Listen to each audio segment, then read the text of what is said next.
Your thoughts on the renovation? Amazing. Place looks beautiful. It's so different now coming out of the locker room and having this beautiful club here. But then, especially when you walk out of the tunnel and you look across now, it's just such an impressive stands. The 2 stories and the added second tier. It just looks like a wall, which I can't wait to see it when it's full of people. It's going to be an impressive day. How important is it to establish a home field advantage here almost immediately? Yeah, I think it's important. I think for us, the guys are excited. It's a good sort of emotional day for everybody. We've been on the road for a long time. To be back in front of our fans, I think it's important for us to come and bring a lot of energy, and you can already tell within the guys there's a lot of excitement. But the game doesn't have to be won in the first 5 minutes. You know, that's the important thing, is that we understand it's still a 90-minute game with all of that energy and emotion and excitement. We've got to play the full length of the game and make sure that our goal is to come out on top at the end. Greg, past coaches have talked about making this place a fortress, and it hasn't happened yet. Obviously, what happens on the field depends on that. But do you feel that, as you say, that if that tier is full, that wall of sound, that it does sort of give Toronto a bit of a added push in trying to make it a fortress? Yeah, I think just from aesthetics and just the fans in general, I think it will be a fortress. The rest is really up to us and how we perform on the field. And if we do our job and we do it right, it will stay a fortress for game after game. And that's the important part for us, is that we're very difficult and hard to play against here on the defensive side, and then we know we have flair and different things that we can do on the attacking side that will make the crowd go ooh and ah. But we want to be tough and hard to play against at home, especially on the defending side. Joe fit for Saturday? Not really. He was out doing some work today, so I think he's very close, but I don't have any guarantees that he'll be ready for the weekend. So kind of questionable. Yeah. Any other injury updates? No, I think other than that, Bloomy was in training today, and he's just building himself into match fitness, really, at this point. But he's looking good, and I think everybody else is. Stevie is still on the recovering and getting his situation sorted, but everybody else is good. I'm sure you're not going to lay all your cards on the table, but how do you adjust your tactics playing at home versus on the road? I think it's guessing a little bit about the opposition too, and what they do. My expectation is that we'll have moments of longer spans of possession. But if we don't, that's okay. We've learned a little bit about ourselves and what our defensive shape can be like in protecting ourselves in the space behind us, and we can be both very dangerous in the counterattack, but we've also proven early in the year that we can be dangerous if we have to play in possession. But we just have to make sure that when we're in possession that we're protecting ourselves from those moments of transition. But I think our mindset has changed from the early games when we were giving away things in transition. We do a better job of slowing the ball down and reorganizing our lines and not giving up space behind us.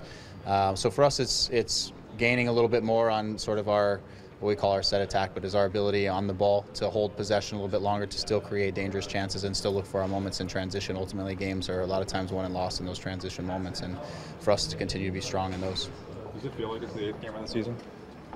No, it doesn't, actually. I mean, it's felt like it's been a long road trip, but to get to this point, you usually have this point a lot earlier in the year. It's almost like the season's starting over again, and we're having our opening match in a way at home. So it's nice to put the road journey sort of behind us, and there's a new energy and new excitement in the group for sure to be home. Does it feel almost like a rebirth? I mean, in 2007, you guys kind of became the envy of the league, and now you have that chance again, it seems, with the 31,000, and a good performance might be a whole new rebirth for the club.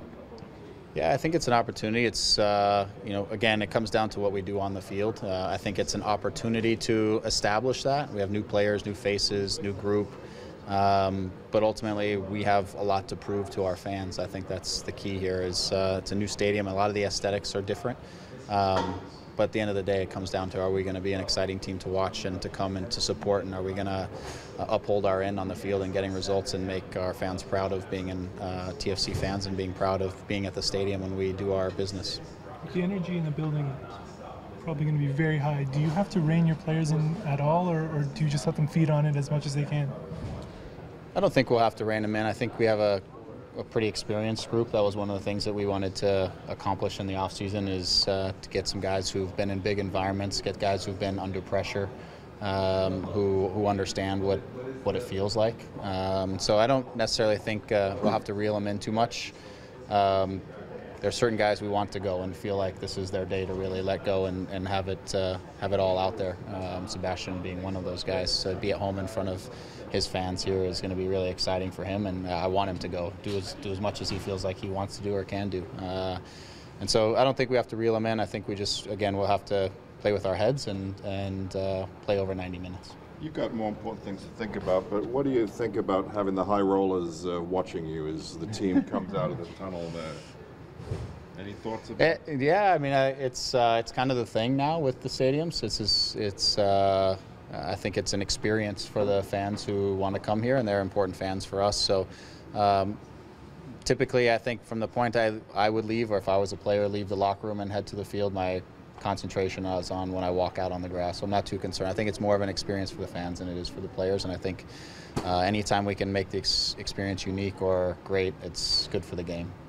So I just want to confirm, Bendick is questionable, Bloomy is unlikely, Correct. Caldwell definitely out. Correct. Simonin, any update on him? No, he's not ready yet. Sorry, he's not ready yet. Okay, so getting back to Stephen, this is, I think, 6 or 7 games now that he's missed. Yes. This after he missed 11 games through injury last season. Are we concerned about his durability, about him coming back? How much can you rely on him this year? Yeah, we're not 100% sure. I mean, it's getting to what is the underlying issue to the calf injury is kind of what we're looking at right now, and how do we make sure that we get that sorted out. So we'll know more. Right now it's kind of a week-to-week thing, and we have some decisions, and he has some decisions that we'll have to make as we look into the near future of how soon he'll be available for us and how much risk we want to take with him. Take one more for Greg, guys. What exactly is Bendick's injury? You said foot. Yeah, it's fascia, which is, I don't even know exactly, but it's the bottom of the foot, and he stepped, like took a power step to go out and to deal with a play, and there was a pull at the bottom of it. So it was a very slight sort of tear pull, very strange injury. From what I hear from our trainers, you see it a little bit more in basketball and in football, and not so much in soccer. So it's a unique injury, but it's short. It's a couple weeks, and he should be fine. Do you think he could be in the mix Wednesday? I do. Yeah, I think he could be in the mix for Wednesday. Yeah. What do you make of Houston? Do you think they've, regressed without Kinnear in the picture?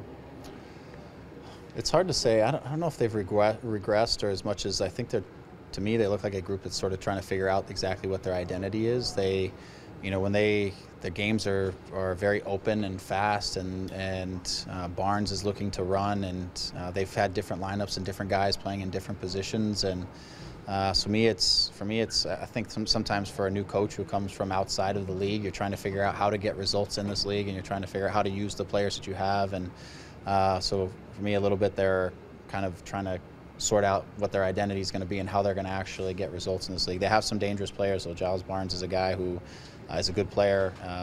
Davis can put the ball on anybody's foot or head at any given moment with his left foot, so he's dangerous. So they have some pieces to work with.